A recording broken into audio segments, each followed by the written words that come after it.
వంశధార పిల్ల కాలువల్లో పూడికి తొలగింపు పనులు శ్రీకాకుళం ఎమ్మెల్యే గొండి శంకర్ చొరవతో ప్రారంభమయ్యాయి. మంగళవారం ఈ పనులను పరిశీలించిన ఆయన మాట్లాడుతూ ఆయకట్టు శివారు రైతులకు పూర్తి స్థాయిలో నీరు అందించే అండగా నిలవడమే ప్రభుత్వ లక్ష్యమని అన్నారు. కుడి ప్రధాన కాలువకు ఆనుకొని ఉన్న పల్లివలస పిల్ల కాలువ పూడికలతో నిండిపోయింది. ఈ సమస్య పరిష్కరించాలని రైతులు ఎమ్మెల్యే శంకర్ను కోరగా ఆయన వెంటనే స్పందించి సీల్డ్ తొలగింపు పనులను ప్రారంభించారు. ఈ పనులు పూర్తయితే సింగపురం గ్రామ పరిధి వరకు నీరు సరఫరా అవుతుందని తెలిపారు. మంగళవారం పనులను పరిశీలించిన ఆయన అధికారులు స్థానిక నాయకులకు పలు సూచనలు చేశారు. అదేవిధంగా 27 AR డిస్ట్రిబ్యూటర్ జిల్లాలో ఉన్న హాస్టళ్లకు బయట నుంచి ఎటువంటి ఆహారాన్ని అనుమతించకూడదని కలెక్టర్ స్వప్న దినకర్ పొండికర్ ఆదేశించారు. మంగళవారం కలెక్టరేట్ సమావేశ మందిరంలో ప్రభుత్వ వసతి గృహాలు, స్వచ్ఛంద సంస్థలు నిర్వహిస్తున్న బాల రక్షిత గృహాలు, ప్రైవేట్ హాస్టల్ యాజమాన్యాలతో ఆయన సమీక్ష సమావేశం నిర్వహించారు. ఈ సందర్భంగా ఆయన పలు సూచనలు చేశారు. డిఓ తిరుమల చైతన్య మాట్లాడుతూ విద్యార్థులకు అక్షయ పాత్ర నుంచి ఆహారం వస్తుందని 500 మందికి మించి విద్యార్థులున్న హాస్టళ్లకు ప్రత్యేక అధికారి ఉండాలని చెప్పారు. హాస్టల్ యాజమాన్యాలతో మహిళా శిశు సంక్షేమ శాఖ పీడీ శాంతిశ్రీ మెనూకు సంబంధించి పలు సూచనలు చేశారు. ఈ సమావేశంలో జిల్లా బీసీ సంక్షేమ శాఖ అధికారి Anuradha, social welfare DD Vishwamohan Reddy, residential school coordinator Balaji Nayak, commissioner Challabobulesu, RIO Durgarao తదితరులు పాల్గొన్నారు. శ్రీకాకుళం నగరాన్ని సుందర నగరంగా మారుద్దామని, గ్రీన్ సిటీగా మార్చే బాధ్యత ప్రతి ఒక్కరూ తీసుకోవాలని శ్రీకాకుళం దిశ ఎస్ఐ మజ్జాడ ప్రవళిక మంగళవారం ప్రకటనలో కోరారు. సిక్కోలు స్వచ్ఛంద సేవా సమితి వ్యవస్థాపకులు సెల్లా రమేష్ ద్వారా ఢిల్లీకి చెందిన సంస్థ గోంజు సహకారంతో సిక్కోలు స్వచ్ఛంద సేవా సమితి ఆధ్వర్యంలో 25,000 ఉచిత వృక్షజాతి మొక్కల పంపిణీ కార్యక్రమం నేటి నుంచి ప్రారంభమవుతుందని, సింగపురం గ్రామ హై స్కూల్ గ్రౌండ్లో మొక్కలున్నాయని, ఈ మహత్తర కార్యక్రమానికి జిల్లాలో ఉండే అన్ని స్వచ్ఛంద సంస్థలు నడుం బిగించాలని కోరారు. సంస్థ సభ్యులు వర్లం శివతేజ మాట్లాడుతూ కాలుష్య రహిత జిల్లాగా ఉంచడానికి మనమంతా భాగస్వాములు అవ్వాలన్నారు. మొక్కలు నాటేటప్పుడు ఫోటోలు తీయాలని, మొక్కలు కావాల్సిన వారు 7075666108, 8106218184, 9609666095, 63095888342 నెంబర్లను సంప్రదించాలన్నారు. శ్రీకాకుళం వాసులందరికీ శుభోదయం. నేను Pravallika, sub inspector of police. పర్యావరణం పరిరక్షణ ధ్యేయంగా సిక్కోల స్వచ్ఛంద సేవా సమితి వ్యవస్థాపకులు సిల్లా రమేష్ ఆధ్వర్యంలో 25,000 మొక్కల పంపిణీకి ఢిల్లీకి చెందిన గూంజ్ అనే సంస్థ అందించిన సహకారంతో మన శ్రీకాకుళాన్ని సుందర నగరంగా, కాలుష్య రహితంగా తీర్చిదిద్దడానికి, మన బాహ్య ప్రపంచం అంతా సుందరవనంగా మారుటకు మన అందరం కలిసి ఒక సామాజిక బాధ్యతతో మొక్కలను నాటే కార్యక్రమాన్ని, మన పర్యావరణాన్ని కాపాడుకోవడానికి ముందడుగుగా మనం నాటే ప్రతి మొక్క భవిష్యత్తులో ఒక ప్రాణాన్ని కాపాడడానికి చాలా ఉపయోగపడుతుంది.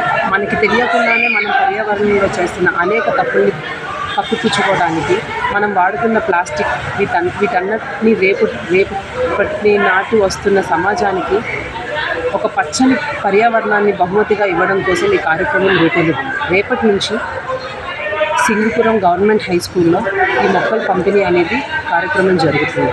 ఎవరైనా మొక్కలు కావాలనుకునే వాళ్ళు అక్కడికి వెళ్ళి తీసుకొని వచ్చి మీ వంతు సహకారం పర్యావరణం కోసం చేయాలి.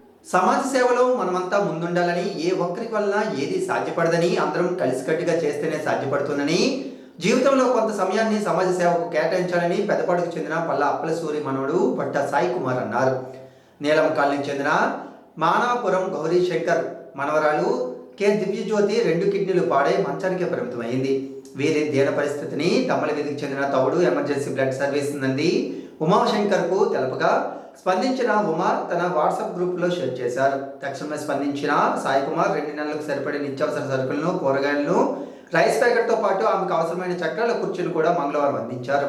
రక్షాబంధన్ సందర్భంగా సేవలో భాగంగా ఈ చుడి సాయాన్ని అందించి ఆదుకోవడం ఆనందంగా ఉందని సాయి కుమార్ ఈ సందర్భంగా పేర్కొన్నారు. ఈ సందర్భంగా దివ్యజ్యోతి కుటుంబ సభ్యులు ఉమాశంకర్కు, తాత సాయి కుమార్కు కృతజ్ఞతలు తెలిపారు. కార్యక్రమం వర్లం శివతేజ, సుతజారావు, అల్లాడ నవీన్, పొడుగు చరణ్, పొడుగు నాని నవీనేష్, తవుడు, బాధిత కుటుంబ సభ్యులు తదితరులు పాల్గొన్నారు. కెమెరా కన్ను చరిత్రకు సాక్ష్యమవుతుందని వక్తలు అభిప్రాయపడ్డారు. ప్రపంచ ఫోటోగ్రఫీ దినోత్సవం సందర్భంగా ఫోటోగ్రాఫర్ల సంఘం సోమవారం సాయంత్రం శ్రీకాకుళం నగరంలో నిర్వహించిన కార్యక్రమానికి ముఖ్య అతిథిగా జిల్లా సమాచార పౌర సంబంధాల అధికారి కె చెన్నకేశ్వరరావు హాజరయ్యారు. ఈ సందర్భంగా ఆయన మాట్లాడుతూ గొప్ప కళల్లో ఫోటోగ్రఫీ కూడా ఒకటని, ఫోటోగ్రఫీ వృత్తి ద్వారా అత్యున్నత స్థాయికి చేరుకున్న వారు ఎందరో ఉన్నారని, వారి స్ఫూర్తిగా తీసుకుని నేటి తరం ముందుకు రావాలన్నారు. జిల్లా పౌర సంబంధాల అధికారి కె బాల్మాన్ సింగ్ మాట్లాడుతూ అన్ని వర్గాల ప్రజలకు ఫోటోగ్రాఫర్ అవసరం ఉంటుందన్నారు.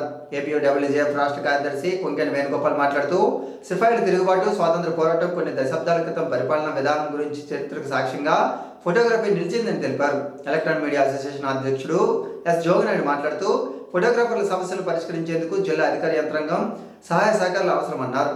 జిల్లాలో సీనియర్ ఫోటోగ్రాఫర్ పొడుగు గజపతిని అతిథులు సత్కరించారు. ఈ కార్యక్రమంలో వాకర్స్ క్లబ్ కార్యదర్శి దేవిప్రసాద్, ప్రతినిధులు కొల్లాడ కొండబాబు, లోపిడి చిట్టుబాబు, కిలంశెట్టి శ్రీనివాస్, జిల్లాలో పలువురు ఫోటోగ్రాఫర్లు తదితరులు పాల్గొన్నారు.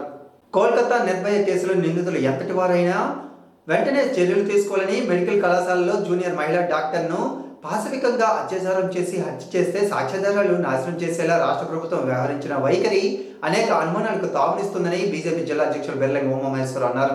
సోమవారం సాయంత్రం బీజేపీ మహిళా మోర్చా జిల్లా శాఖ ఆధ్వర్యంలో శ్రీకాకుళం 7 రోడ్ల కోళ్ల వద్ద సూరమల్ జంక్షన్ వరకు, వివేకానంద విగ్రహం వరకు కొవ్వొత్తులతో మహిళలు, డాక్టర్లు, విద్యార్థులు, స్వచ్ఛంద సంస్థలు ర్యాలీ నిర్వహించారు. మహిళా డాక్టర్లకు రక్షణ కల్పించాలని, దేశంలో అశాంతి నెలకొల్పాలని, చూసేవారి పట్ల కఠినంగా వ్యవహరించాలని, మమత వైఫల్యానికి బాధ్యత వహించి తన ముఖ్యమంత్రి పదవికి రాజీనామా చేయాలని మహిళా మోర్చా జిల్లా ప్రధాన కార్యదర్శి బైబెల్లి రాజేశ్వరి, సింధూరా ఆసుపత్రి ఎండి డాక్టర్ సింధూరా కోరారు. కార్యక్రమంలో రాష్ట్ర కార్యవర్గ సభ్యురాలు సభను ఉమామహేశ్వరి, పేడాడ సూర్యకుమారి, వరలక్ష్మి తదితరులు పాల్గొన్నారు. భారతదేశాన్ని 21వ శతాబ్దంలోకి నడిపించిన నవనాయకుడు రాజీవ్ గాంధీ కాంగ్రెస్ పార్టీకే కాక దేశానికి గొప్ప సంపదగా మిగిలిపోయారని శ్రీకాకుళం జిల్లా కాంగ్రెస్ పార్టీ అధ్యక్షులు డాక్టర్ పేడాడ పరమేశ్వరరావు అన్నారు. మాజీ ప్రధాని రాజీవ్ గాంధీ జయంతి సందర్భంగా శ్రీకాకుళం డీసీసీ కార్యాలయంలో ఇందిరా విజ్ఞాన్ భవన్లో రాజీవ్ గాంధీ చిత్రపటానికి పూలమాల వేసి ఘనంగా నివాళులర్పించారు. అనంతరం ఆయన మాట్లాడుతూ రాజీవ్ గాంధీ దేశానికి సాంకేతిక యుగంలోకి నడిపించడమే కాకుండా దేశ సమగ్రత, అభివృద్ధికి, సమైక్యతకు కట్టుబడిన నాయకుడని అన్నారు. ఈ కార్యక్రమంలో శ్రీకాకుళం పట్టణ అధ్యక్షులు దేశంలో గోవింద మల్లిబాబు, ఆంధ్రప్రదేశ్ అసెంబ్లీ నియోజకవర్గ ఇన్ఛార్జ్ పిసిసి ప్రధాన కార్యదర్శి సనపల అన్నాజీరావు, ఇతర నాయకులు తదితరులు పాల్గొన్నారు. ఈ వార్తలు ఇంతటితో సమాప్తం. తిరిగి మళ్ళీ ప్రసారమయ్యే ఏఆర్ న్యూస్లో కలుద్దాం. అంతవరకు సెలవు. నమస్కారం.